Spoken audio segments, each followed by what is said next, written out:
The Greenbelt region, in what is currently known as Southern Ontario, is home to cherished hiking trails and farmland that produces nourishing food for the region and beyond. Humans share these lands with many kindred more than human beings, including diverse plants and animals. This refuge offers opportunities to build deep and formative connections with nature, but like so many conserved regions, it is at risk of being lost.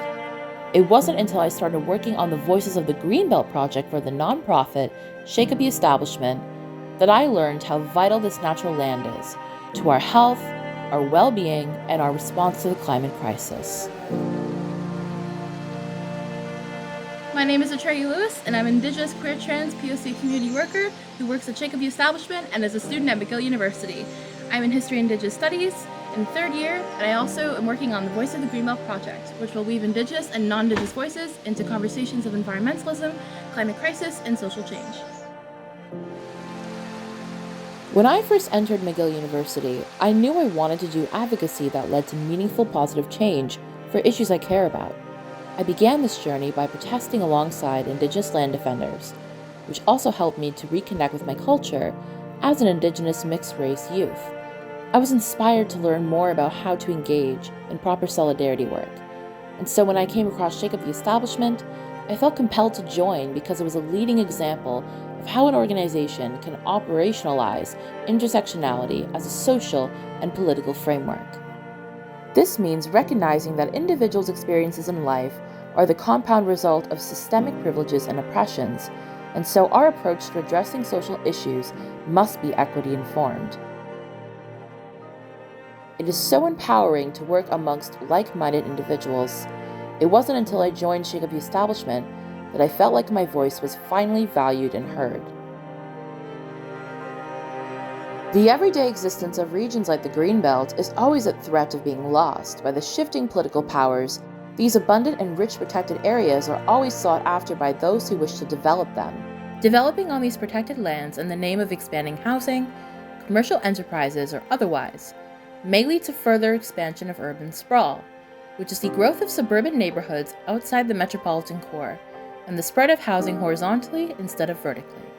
This weakens our ability to be resilient to the impacts of climate change, reduces biodiversity, and offers greater exposure to air pollutants, among other things. Despite popular narratives, building on this land is not the solution to the housing crisis.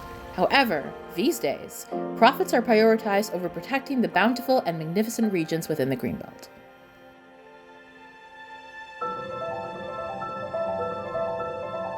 As an Indigenous person growing up in an urban setting, I really took for granted how beautiful our land is, how Turtle Island is, how beautiful the landscapes are in Ontario, in southern regions.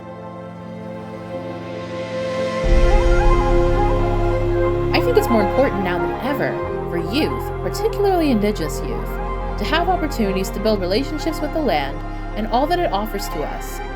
It's easy to see how threats to this region can promote one's feelings of hopelessness and eco-grief. Advocating to protect the Greenbelt is a means to promote my own and others' mental health. I want to see a change in the narratives and the ways we talk about land in Ontario's Greenbelt, and I really want to see that centering of Indigenous stewardship in different areas of the Greenbelt, in wildlife and parks, even in urban areas that are connected to the Greenbelt. I want to see people really centering treaties and treaty agreements. I want to see people learning that history and also respecting the land as they would respect a lot of things in their lives. I want people to understand Indigenous nations' efforts in these parts. I want them to understand the cultures, and I want them to really engage with the land, not just claim ownership of it. Humans are a part of the natural world, and the lands we are on are a part of our non-human kin relations. As humankind, we have a responsibility to protect this land for future generations. Acknowledging that this land can't speak in the languages we use to write policy, we must speak up and amplify what it is telling us, that it is here to stay.